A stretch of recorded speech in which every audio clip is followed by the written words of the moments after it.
Tere tulemast tagasi minu Java kursusele. Mina olen Kristjan ning oleme jõudnud tsüklite ja tingimuslausete videoni. Täna räägime kahest levinust tsükliliigist ning sellest, milleks neid tsükleid üldse vaja on. Lisaks uurime tingimuslauseid ja vaatame, kuidas saame neid kasutada.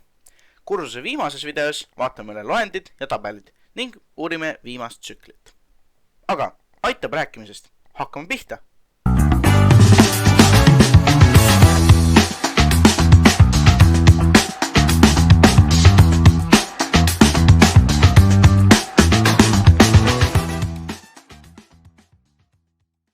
Programmeerimises tuleb tihti ette seda, et peame midagi kordama, olgu see siis mõni pikem protseduur või lihtsalt üks ja sama koodirida. Eelmises videos vaatasime seda, kuidas suuremaid koodiblokke meetoditesse jagada. Nüüd vaatame seda, kuidas neid lihtsamini korrata. Isegi kui kasutame meetodeid, siis kui peaksime neid mitu korda esile kutsuma, tuleks korrata ühte ja sama koodirida. Selleks, et seda mitte teha, kasutame tsükleid. Tsüklid on samuti koodiblokid, mis lubavad meil nendesse pandud koodi korrata. Javas on 3 erinevat tsüklit, kuigi kõigiga neist saab teha ühtesid ja samu asju. Alustame while tsükliga. Kui soovime korrata mingit koodi senikaua, kuni mingi konkreetne tingimus on tõene, siis saame kasutada seda tsüklit. While tsükkel algab võtmesõna while'iga, millele järgneb sulgude vahel olev tingimus. Kõik tsüklid on koodiblokid ning on seega samuti ümbritsetud loogiliste sulgudega. Ei tea küll, mis see tingimus võiks olla. No, programmeerimises on tingimus täpselt sama asi, mis argielus. Näiteks osta nõunu, kui kodus on õunad otsas. Kodus on õunad otsas ongi tingimus. Programmeerimises on täpselt sama asi, aga muutujatega. Näiteks tee seda, kui muutuja on suurem või võrdne 32-ga. While tsükkel võtabki sisse sellise tingimuse, kuigi kirjutame selle sümbolite abil. Vaatame, kuidas saame neid tingimusi üldse luua. Alustame sellest, mida võrdleme. Lõin selle jaoks enne muutuja nimega arv 1 ning väärtusega 100. Kujutame ette, et soovime kirjutada ekraanile lause arv on 100 senikaua, kuni muutuja arv 1 on võrdne 100-ga.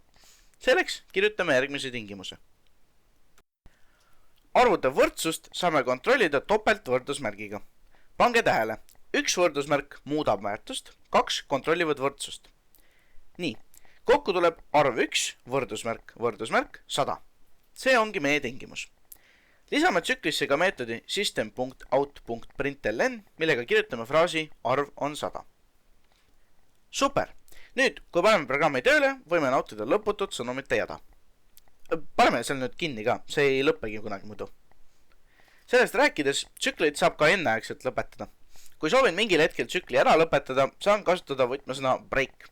See lõpetab täielikult tsükli töö ning laseb programmil edasi minna. Tsükli tingimustes saab kasutada ka muid märke, näiteks suurem, väiksem, ei võrdu, väiksem võrdne, suurem võrdne ja muu sarnane. Ja muide, hüüumärk tähendab programmeerimises tavaliselt eitust. Nii, aga vaatame nüüd sellist tsüklit nagu for. For tsükkel on selline tsükkel, mis kordab samuti mingi tingimuse tõesusel, aga see tsükkel annab meile võimaluse kasutada tsükli muutujad või nõndanimetatud iteraatorit. Iteraator on lihtsalt ägeda nimega muutuja, mis hoiab endas mingit arvu, mida muudetakse iga tsükli korduse lõppedes. For tsükkel näeb välja nii. Alustame meile tuttavast muutuja loomisest. Traditsiooniliselt on iteraatori nimeks i ning algväärtus 0.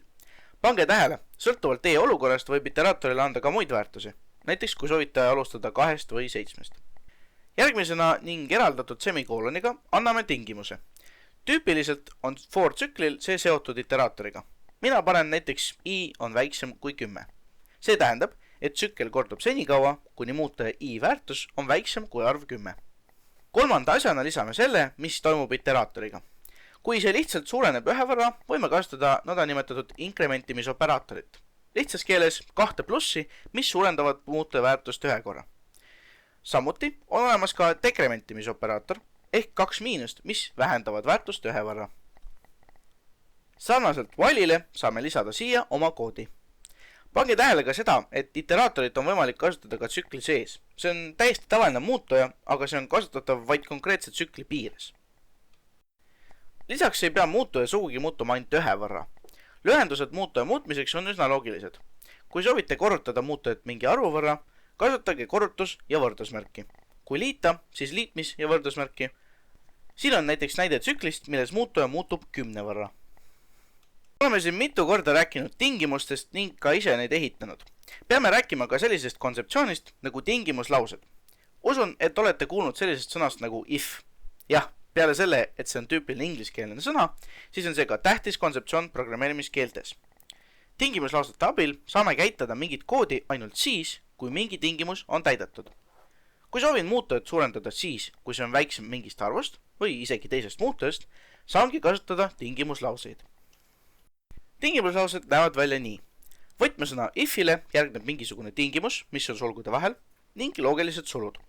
Tingimuslaused töötavadki täpselt nii, nagu võiks arvata. Tingimus sulgude vahele ning kui see on tõene, siis arvuti käivitab koodi, mis on tingimuslause sulgude vahel. Lisaks, kui soovime teha midagi ka siis, kui tingimus enam tõene ei ole, saame kasutada else blokki, mis käivitub just sel juhul. Sinna enam tingimust ei lähe, see käivitub siis, kui kõik eelnevad tingimused selles tingimuslauses on olnud väärad. No ja veel üks asi. Kui meil on mitu tingimust, saame kontrollida mitut tingimust ühes tingimuslauses. Selleks saab kasutada veel ühte uut blokki, else if blokki, millel on samuti sulud, mille vahele saame panna tingimuse. Neid võib olla küllaltki palju. Juhul, kui meil on mitu tingimust ja lõpus on else, siis käivitub else'is olev kood vaid siis, kui ükski eelnevatest tingimustest ei olnud tõene. Proovige kindlasti ka selles videos õpitud asju kohe järele. Programmeerimist on kõige parem õppida just praktikaga. Selline põgus ülevaade siis. Loodan, et jätsite midagi meelde.